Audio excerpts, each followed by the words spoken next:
Good morning and welcome to our first broadcast coming direct from Reform UK's new headquarters here in Westminster.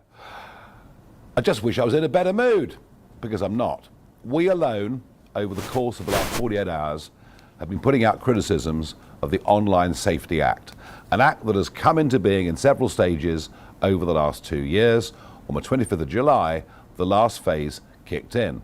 Already, we are seeing censorship, and we are deeply worried as a party about the implications for free speech, the future of social media. Of course, remember, it's all supposed to be about protecting children. Well, Labour Minister Peter Kyle this morning has been out on broadcast media and indeed on X, and this is what he's been saying.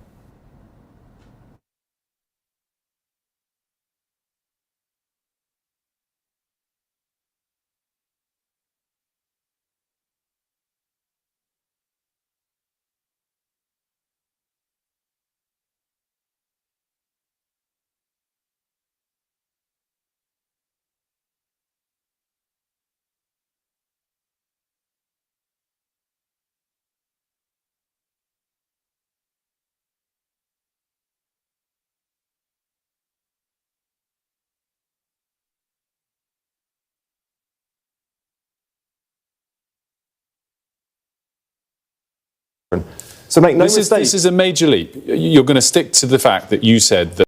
I see that Nigel Farage is already saying that he's going to overturn these laws.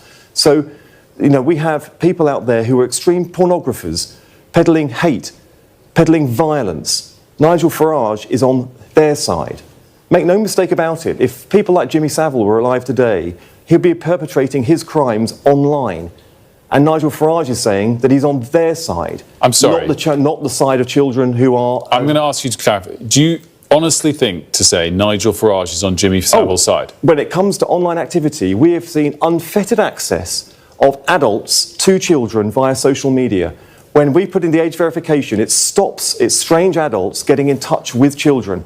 So make no mistake. This is a major leap. You're going to stick to the fact that you said that Nigel Farage is on Jimmy Savile's side. Nigel Farage is on the side of turning the clock back to the time when strange adults, strangers, can get in touch via messaging apps with children. We have now asked to age verify the age in which people can have access to online content, so we can protect children from unwanted, dangerous content, and also those messaging services where people can get access directly to it. Nigel Farage wants to turn the clock right back when all of that, I have absolutely no doubt about it, people are perpetrating more crime online, more danger to children online, and Nigel Farage has said he wants to overturn every single one of the laws that keeps children safe in our country.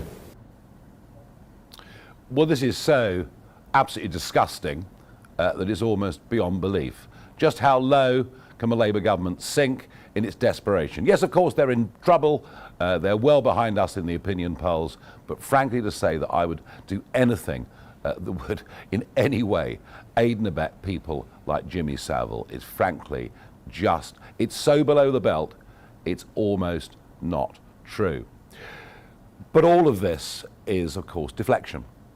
Deflection because we were told from the very start, and by the way, it's not the Labour government that have passed this legislation, it was the previous Conservative government that have passed this legislation, which is why you've barely heard a squeak out of them.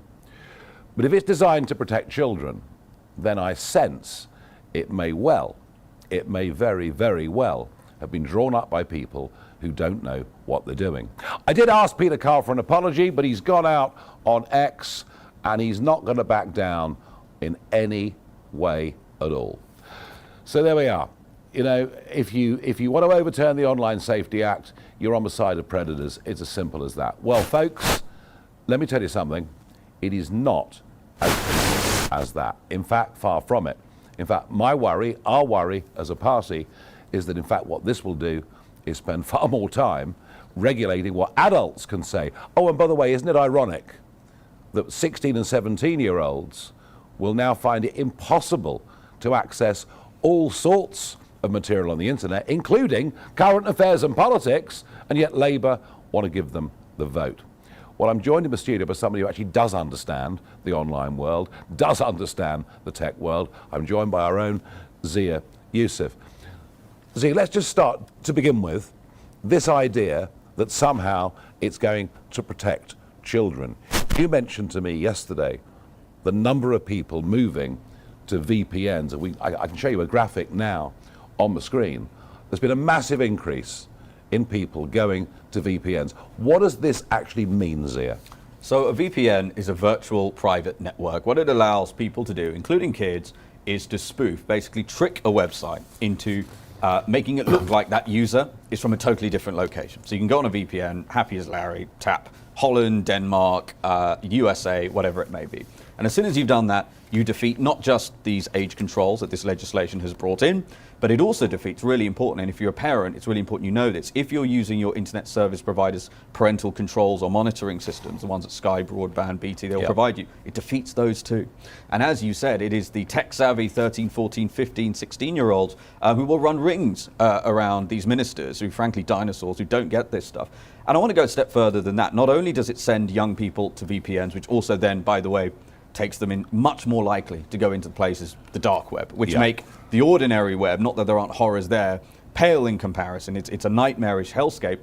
When we talk about protecting predators, let's talk about that. You know, Katie Lamb's speech in the House of Commons, where supposedly you're protected by parliamentary privilege, where she excoriated the record of people who covered up the appalling rape gangs, that's been censored. The transcript, the legal transcript of one of the rape gang legal transcripts that was retweeted by Elon Musk, that has been censored. Yes, even Elon Musk's own post has been censored already, and all of this has happened within the first 2 or 3 days. Correct, and one of the reasons this is happening, even on X, by the way, where you've got a hero like Elon that basically owns the whole thing, one of the things this Orwellian piece of legislation does, Nigel, is it makes the incentives for any social media company and management team skewed so that they're just going to over-censor. So 10% of global revenues is one of the penalties, jail time for management teams.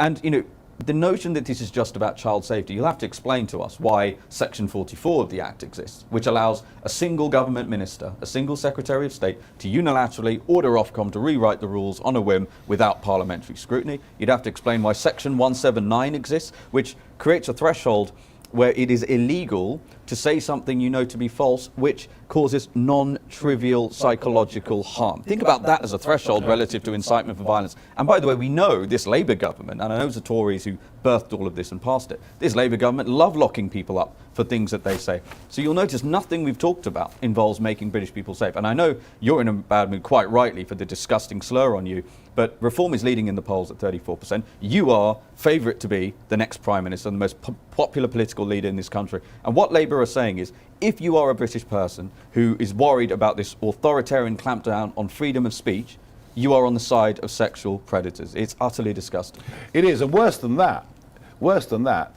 if it is just to protect children, why are they setting up an elite police unit that will monitor what we say about illegal immigration and indeed about asylum hotels too? And I was very interesting that Jonathan Hall, KC, who is our terrorism czar, he said very, very clearly this morning on LBC, I think it was, I'm afraid the Online Safety Act is not going to be the solution. So, Peter Kyle, I ask you, is the government's own terrorism czar on the side of Jimmy Savile as well? Well, you know what? I've asked for an apology. We're not going to get one. I think perhaps the best thing we can do is to sign the petition to repeal the Online Safety Act. That's what I'm going to do today. I think it makes sense. I'm deeply worried about the implications for free speech. And what is absolutely clear to me is a problem that runs right through British government is that legislation passed by the Conservatives, supported by Labour, no doubt aided and abetted all the way through by civil servants, none of them have got a clue what they're doing. With people like Zia, we've actually got the real expertise. So, Mr. Kyle, can I have an apology, please?